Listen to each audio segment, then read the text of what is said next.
Hello everyone, welcome to another session by Tech Talk by Samuel. In this section, we are going to talk about securing our EC2 instances. Well, as you know, AWS and the customer have an shared responsibility model when it comes to security, which means we are responsible for configuring appropriate and effective access controls to protect our EC2 instance from all unauthorized use. And broadly speaking, AWS provides 4 major tools to help us with this task. Number 1 is security group. We will talk about that. And number 2 is identity and access management, IAM roles. And number 3 is through NAT or network address translation instances. And number 4 is key pair. Let's talk about security group first. The EC2 security group, in short called the security group, plays an vital role and it acts like a firewall. So by default, right, the security group right here, this button is to create a new security group and this button is to select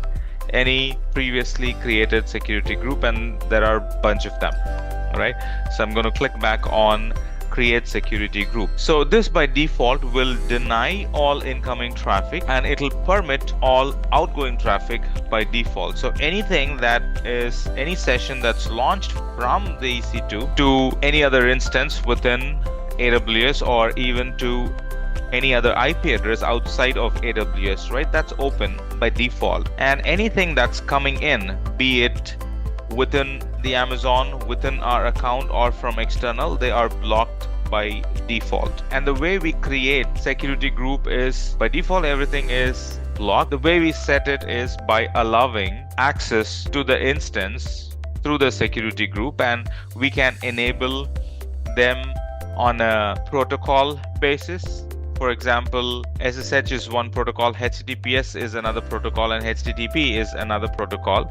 So I can allow or deny inbound access to these instances based on protocol and through IP address. And as and when the packets or the connection comes in as packets, right, the data packets that are coming in are measured against these rules and they are processed accordingly. For example, if I enable only SSH, right, any other connection other than SSH would be denied. Only SSH would be allowed. If I allow HTTPS as well, right, any other connection other than SSH and HTTPS would be denied, and only SSH and HTTPS will be allowed. Simple, isn't it? Here is an example of a security group, a pictorial representation of a security group attached to an instance or group of instances, right? So as and when the connection comes in, they hit the security group, and only if they pass the security group rules and checks, they hit the EC2 instance. And while going out, the connection first hits the security group. Only after passing the security group check, they kind of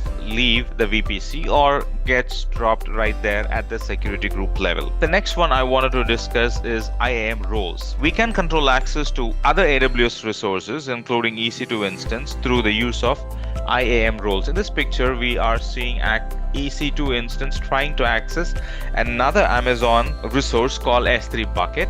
If it is IP and external, we control access through security group. If it is internal and if it is another resource within AWS, we control access through IAM roles. And we create an IAM role beforehand by giving it permission to perform certain action on specified services or resources within our AWS account. So in this case, the EC2 instance is trying to access S3 bucket. There are certain rules that have been applied, and EC2 instance is allowed to do certain actions in an S3 bucket, and there are certain actions that the EC2 instance is not allowed to do in an S3 bucket.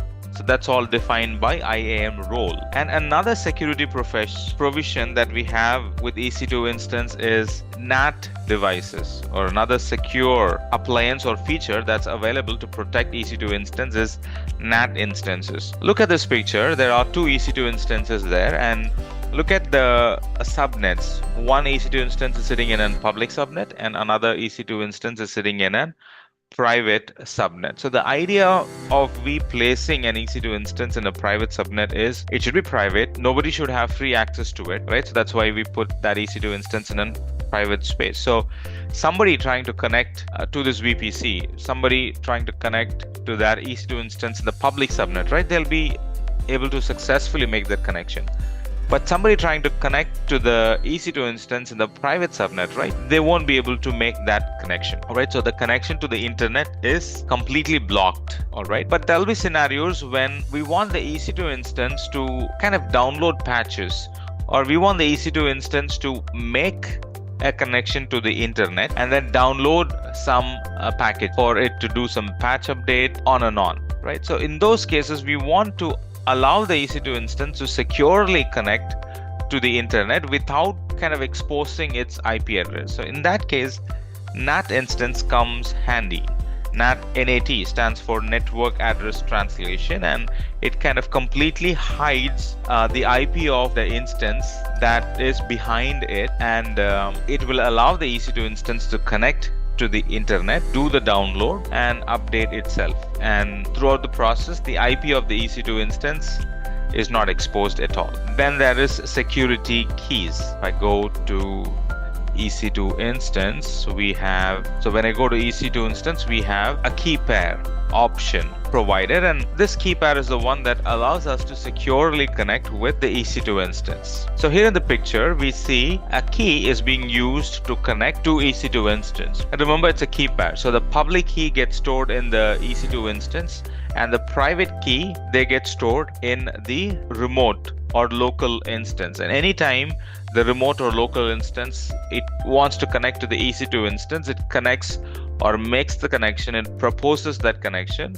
through the private key it has. And looking at the private key, the EC2 instance and the public key present in it will understand that it's actually its own key pair, and it will go further and negotiate in making that connection happen. And any professional administrator, will know that remote login sessions on your running instance should never be initiated over an unencrypted plain text connection. So to ensure we have proper secure connection, we will need something like this, a key pair. And like I said, we save the public key on EC2 and the private key is saved on the local machine. The key pair concept applies to Windows machine as well, where we will use the private key to actually generate a password.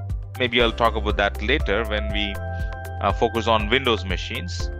And for Linux machines, this key pair is used to initiate that SSH session connecting to that EC2 instance. Alright, I believe you found this video useful and you got the idea about how to secure your EC2 instance using security group, IAM role, NAT devices, and key pairs. I want to thank you for the time taken watching this video.